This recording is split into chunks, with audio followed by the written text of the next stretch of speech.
Hey everybody, and welcome to A Game for Your Thoughts. Today we're going to be talking about God of War. God of War was a game that was released back in 2018. It was nominated and won Game of the Year at the Game Awards. Back when this first came out, I had never played a God of War before, and I always wanted to. I just never got around to it. But after my pick for Game of the Year, Red Dead Redemption 2, didn't win, I knew I had to check this game out, and I did. I loved it. I immediately went back and I picked up the original trilogy, the first two for the PlayStation 2, and then the third one on the PlayStation 4 remake. And I really loved each of those games. I'd highly recommend them to anybody who has at least any interest in the series or just wants to revisit them.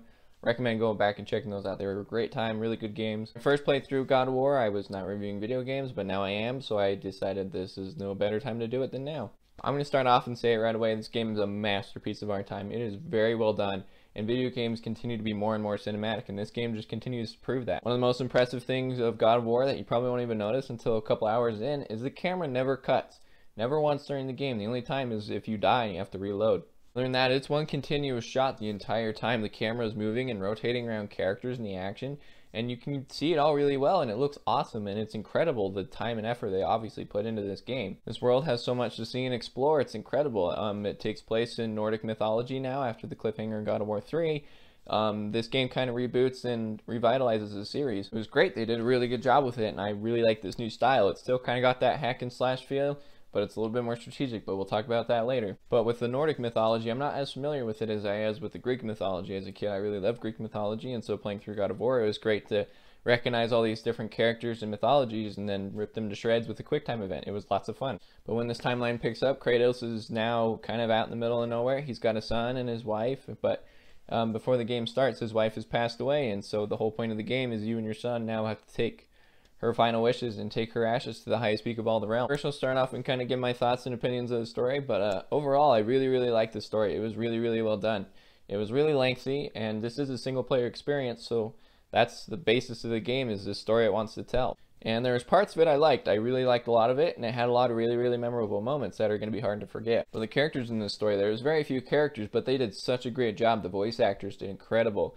Christopher Judge, the guy who plays Kratos, he did fantastic as Kratos. He was really organic, and he felt very human compared to the God of War original trilogy, where he was just very barbaric and aggressive. In this game, he's a little bit more humble and somber. He does a really good job of kind of holding back his feelings. I have some great appearances by Troy Baker and Nolan North and everyone else. They do a really great job. Everyone just, it's very organic and real. You feel like you're in this room with these characters. Like I said, that cinematic camera never cuts.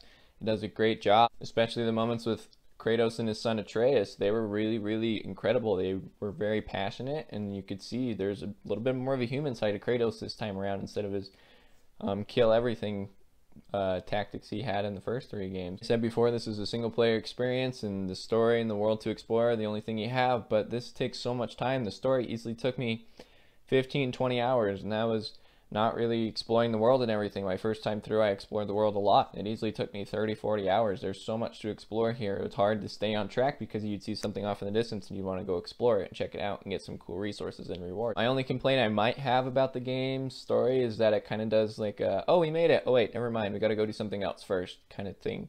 So you get to a point and then it's like, oh, there's an obstacle, we got to go clear over here to figure out how to get past this obstacle, and adds another couple hours to the story, which sometimes it was fine. Now, the gameplay of God of War, if you're familiar with the first three games, it's more of a hack and slash, push the buttons as fast as you can and kill everything as quick as possible, but this one's a little bit more slowed down and methodical. Now, instead of the Blaze of Chaos, you have your Leviathan Axe, which is easily one of the best weapons in video game history. They did a great job of making the combat very unique and different. It was not like the original God of Wars, which I really liked. In the game, Atreus plays a really key role. He has very spectacular bow and arrow skills, and so you can use him in combat to fire off different types of arrows to help take down your enemies a little bit quicker and more efficiently. One thing that this game does a little bit differently than the original games is there's a lot less QuickTime events. Usually when there's some big event going on, instead of performing a QuickTime event, it kind of just lets you sit back and enjoy the action. I really like that. It was nice to kind of just watch things unfold, but also I kind of missed it. It made the original games a little bit more interactive. I liked it, but overall I really liked how this game handled it. It wasn't too much or too little. There's a couple of times where I got a mash circle to lift something up, and that was about as far as it gets for QuickTime events. But overall, the set pieces in this game are really incredible. I can think of at least one or two that made me go, wow, that was cool. and they really stuck with me and would probably go in a couple of my top 10 favorite game moments of all time. Like I said, instead of Greek mythology, this time it takes place in Norse mythology, so most of the time you're spending your time in the realm of Midgard. You're also available to go out to the other realms and explore those, and they had a lot of really unique things going on. Every realm looked really different and had a different look to it, and you could tell there was a lot of delicacy and time put into each of the worlds. There was so much detail and colors and everything. It was really incredible. I liked it a lot. The world has lots to explore. You can go off the beaten path and find some different things to obtain.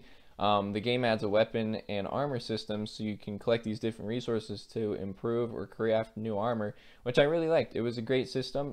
At first I tried to make Kratos look like himself from the original games, but I soon came to find that the different armor sets that they had were a lot cooler, and he ended up looking really different than what I had wanted him to look at the end of the game, but he looked awesome, and it did a really good job of making it feel different than anything else I'd seen in a game with a system like this. Also covered with several different side quests. You can find lost spirits, or your friends Brock and Sindri the dwarves will give you quests to go out and explore and get some new resources or cool items, and I had a great time with those. They weren't like any groundbreaking side quests or anything, but it was a good time to get you to go out and explore the world a little bit more and get some more lore and world building. It was really great. I had a lot of fun with the side quests, and I'd recommend checking them out.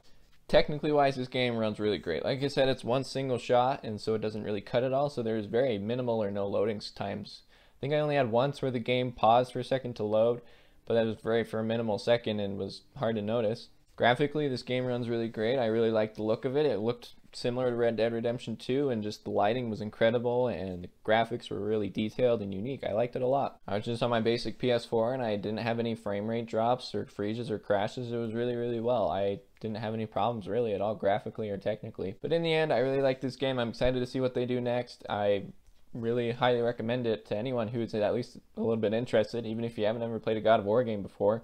This was my first experience with the God of War, and I really, really liked it. I can see why this game won Game of the Year. Still, in my own personal opinion, I'd say Red Dead Redemption 2 is a little bit better, but overall, God of War was really, really well done. I congratulate everyone that worked on it because they did such a fantastic job, especially all the voice actors and the animators and everything. It was really, really flawless and well done. There's still lots more you could say about this game, but I don't want to keep you guys too long. But in the end, I'd highly recommend God of War. I can see why it won everything it won, and I agree with everyone. If this is your first God of War experience, go for it. If you don't even own a PlayStation, this might even be a reason to buy a PlayStation because it's a fantastic game I think every person who games needs to play. I hope you're enjoying my reviews. I'm hoping to get some more content out on YouTube in the near future. I'm not much of a video editor or anything like that. I have no experience with this. This is just me doing what I like and wanting to share it with you guys, especially for those who don't care to read. I know a lot of people don't like to read, so why would you read my big long reviews on my website when you could just watch me talk about it in a YouTube video? But overall, thanks you guys for checking everything out and showing your support. If you have anything you want to suggest or any comments, questions, concerns, I'd love to hear them. Just, keep it cool. This is the internet, so I don't have very high expectations for people being nice, but if you have some nice things to say, I'd love to hear it. I'm up for criticism or anything like that. I want to make this the best experience for you and for me. So if you guys could leave a comment down below or on my website or something, I would love to hear from you guys. But in the end, hit the like button, the subscribe, the bell, everything. I've been doing a lot of research, and it seems like those things would really help me out YouTube-wise, kind of get my videos out there a little bit more. Help me out, spread the word, help you guys out, so I can be able to make some more videos. If I have an audience, I'm definitely going to continue to do this. But in the end, really, thank you guys for all your support and checking out all my stuff. Follow me on Instagram so you know when I have new content coming out. But in the end, thank you again for checking everything out. I really appreciate you guys, and we'll catch you next time. Thanks.